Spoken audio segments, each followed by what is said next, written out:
అశేష భక్తకోటి పూజలు అందుకున్న వినాయకుడు గంగమ్మ ఒడికి చేరాడు. నామస్మరణ, భజనలు, కోలాటాలు, నృత్యాల నడుమ వెళ్లిరా గణేశ అంటూ భక్తులు ఘనంగా వీడ్కోలు పలికారు. రాష్ట్ర వ్యాప్తంగా శనివారం గణేష్ నిమజ్జనం ప్రశాంతంగా జరిగింది. ఎక్కడికక్కడ అధికారులు పకడ్బందీగా ఏర్పాట్లు చేశారు. స్థానిక చెరువులు, వాగుల్లో వినాయక నిమజ్జనాలు నిర్వహించారు. హైదరాబాద్లో హుస్సేన్ సాగర్, ఇతర చెరువులతో పాటు 74 కృత్రిమ కొలనుల్లో నిమజ్జనం కొనసాగింది. హుస్సేన్ సాగర్ తీరం జనసంద్రంగా మారింది. శోభాయాత్ర మార్గాల్లో భక్తుల కోసం తాగునీరు, పులిహోర, పొంగల్, పూరీలు, గుగ్గిళ్లు వంటి ప్రసాదాలు అందజేశారు. ఖైరతాబాద్ మహాగణపతిని శనివారం తెల్లవారుజామున 5:15 వాహనంపైకి చేర్చారు.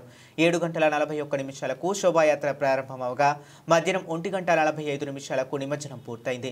ముందుగానే ఆ ప్రాంతంలో పూడిక తీయటంతో 70 అడుగుల భారీ విగ్రహం ఈసారి పూర్తిగా నీట మునిగింది. కాగా ఈసారి ఖైరతాబాద్ మహాగణపతిని సుమారు 40 లక్షల మంది దర్శించుకున్నట్లు అంచనా వేస్తున్నారు. ఇక గ్రేటర్ హైదరాబాద్ పరిధిలో శనివారం సాయంత్రం వరకు 2.54 లక్షల విగ్రహాలు నిమజ్జనం పూర్తయిందని జీహెచ్ఎంసీ ప్రకటించింది. కనీసం 1.5 అడుగుల కన్నా పెద్ద విగ్రహాలను లెక్కించామని తెలిపింది. 3 అడుగులలోపు విగ్రహాలు 92,000కు పైగా ఉండగా అంతకన్నా పెద్దవి 1.62 లక్షలకు పైగా ఉన్నాయని వెల్లడించింది. హైదరాబాద్లో గణేష్ నిమజ్జనం సందర్భంగా హుస్సేన్ సాగర్ పరిసర ప్రాంతాలకు వచ్చే భక్తుల కోసం 600 బస్సులు, రైల్వే శాఖ అదనపు ఎంఎంటీఎస్ సర్వీసులు నడిపాయి. అర్ధరాత్రి 2 గంటల వరకు మెట్రో రైల్ సర్వీసులను కొనసాగించారు. శోభాయాత్రల మార్గంలో ఎప్పటికప్పుడు వ్యర్థాలు తొలగించేందుకు సుమారు 15,000 మంది పారిశుద్ధ్య కార్మికులు విధులు నిర్వహించారు.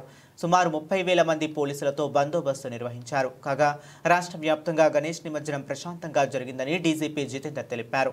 రాష్ట్ర వ్యాప్తంగా వినాయక నిమజ్జనాన్ని డీజీపీ కార్యాలయంలో ఏర్పాటు చేసిన కంట్రోల్ రూమ్ నుంచి ఆయన పరిశీలించారు. గట్టి భద్రతా ఏర్పాట్లు చేశామని, డ్రోన్లతో పర్యవేక్షణ చేపట్టామని తెలిపారు. ఇక మంత్రి Ponnam Prabhakar, Hyderabad mayor Vijayalakshmi, DGP Jitender, police commissioner CV Anand ప్రత్యేక హెలికాప్టర్లో గణేష్ శోభాయాత్రలను నిమజ్జనాన్ని పరిశీలించారు. ప్రశాంతంగా నిమజ్జనం జరిపే ఏర్పాటు చేస్తా ఉన్నారు. ఇప్పటికే దాదాపు 2 లక్షల పైన నిమజ్జనం మొదటి తేదీ నుంచి ఇప్పటి వరకు విగ్రహాలు ఏర్పాటు చేసుకునే వాళ్ళ నిమజ్జనం జరిగింది.